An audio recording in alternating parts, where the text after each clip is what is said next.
Good morning, Dan Baines here at Lebanon Circle Magic. Now, anyone who's been following my Krampus updates will know that I'm about to cast quite a lot of resin parts. I'm going to be creating moulds in silicone and then I'm going to be casting them in resin. Now, in order to get the best cast possible, I want to eliminate any air bubbles in both the mould and the resin cast. So, in order to do that, I was looking at getting a vibration table in order to put the moulds on and to vibrate all of the air bubbles out. But having looked, they're quite expensive. I mean, for one that you would get in a dentist's, which they use for creating moulds of teeth, you're looking at around £300.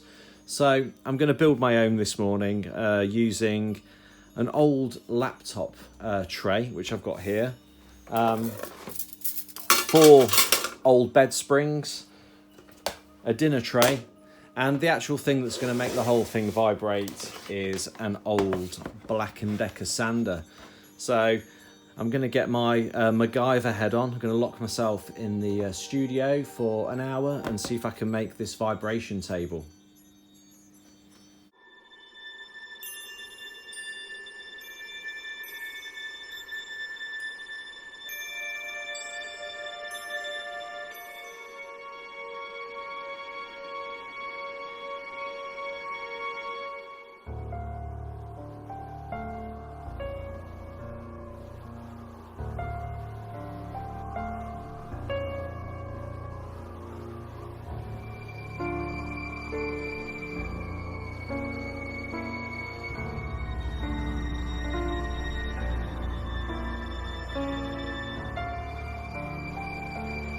So there we go. As you can see, it took about 30 minutes to put together. So we've got the laptop tray as our heavy metal base, and cable tied to that, we have our 4 bed springs, and secured underneath is our old electric sander, and that's been bolted to this old dinner tray on top.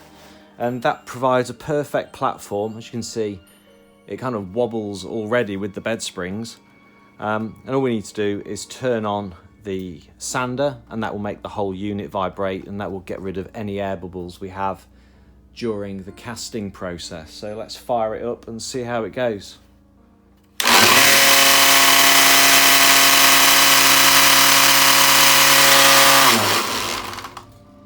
So there you go, works perfectly, vibrates really well, and that's going to shake out all of those bubbles in the mould. And it saved me about £300. Altogether, it's probably cost me about £20 to assemble. So, new piece of kit for the studio. So now I can crack on with the Krampus parts. I'm now going to create moulds for all of the component parts for my Krampus. Now, a lot of the pieces are relatively simple, but I think for all of the pieces, I'm going to actually create just 2-piece cut moulds, which means rather than creating a 2-sided mould, 2-piece mould, I'm just going to encase the whole item in rubber and then cut it out afterwards, and then pour our resin in that way. It should allow for a lot better casts and minimise any flash lines or mould lines on the actual pieces.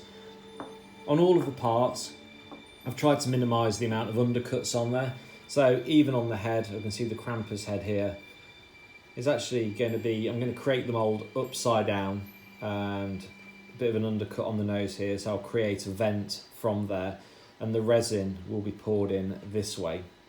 So we should hopefully get a nice cast on the head. The other thing I'm going to be casting today is these antique dice. So anyone who's seen any of the previews for the new Krampus effect, it's actually called Das Spiel, which is the game. So it is going to involve a game element, because of course Christmas, not only is it time for ghost stories and the Krampus, it's also a time for playing games, which is another one of my favourite things to do. So let's get started and get these moulds made.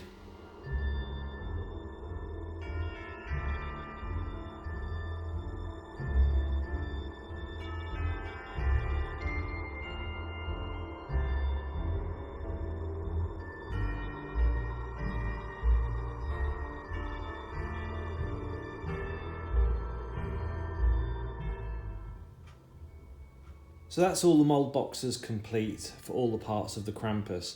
As you can see, I always go for the standard foam core card moulds, nice and simple to make, and you just dispose of them afterwards. Get them as close to the size as the item in there as well, so you just don't waste too much rubber. And also on the dice, on the antique dice, I've kind of gone for this sprue method. I'm going to use like injection moulding with pipettes to get the resin right into the dice. So that should make us some really nice reproduction antique dice. So now I'm going to go over to the studio and we're going to pour a load of silicone into this lot, and hopefully we should have some finished moulds tomorrow to look at.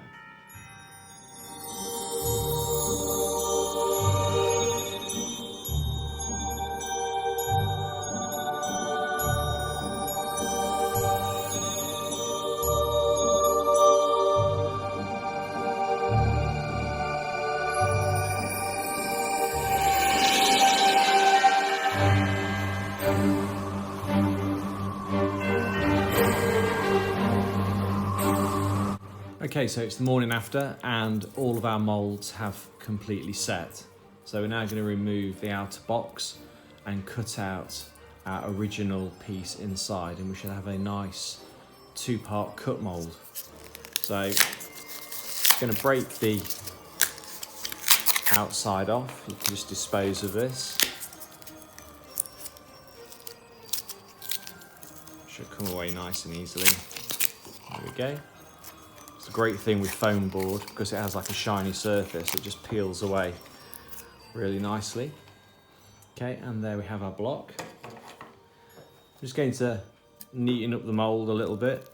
I just like to cut the flash off the edges just so they sit nicely on the table when we're casting. As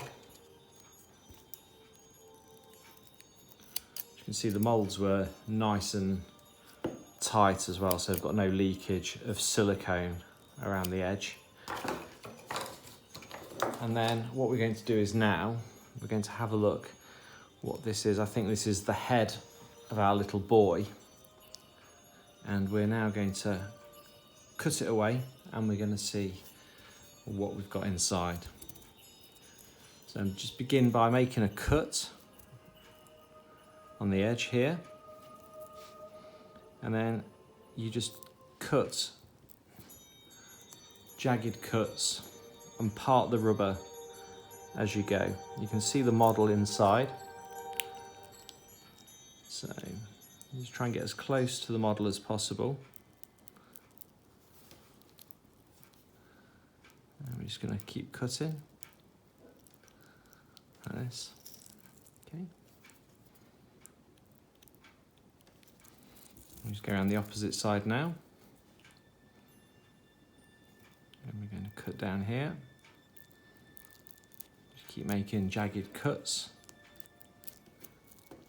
We can see our model there.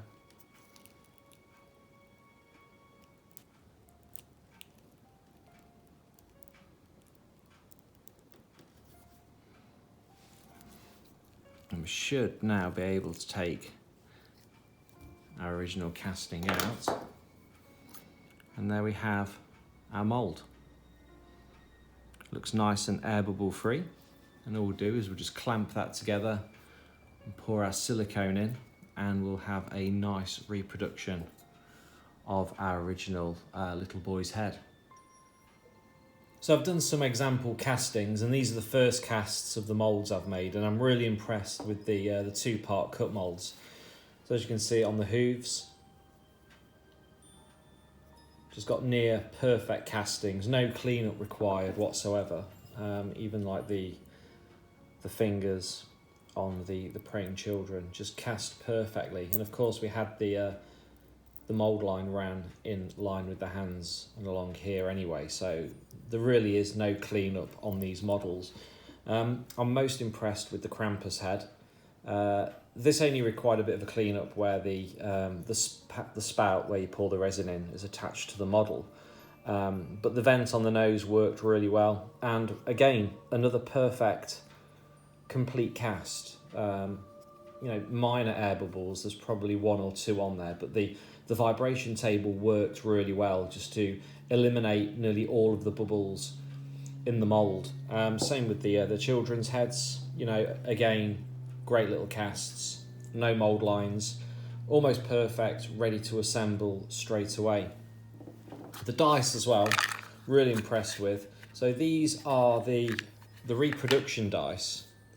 So as you can see, I've aged them and given them a bit of a paint job.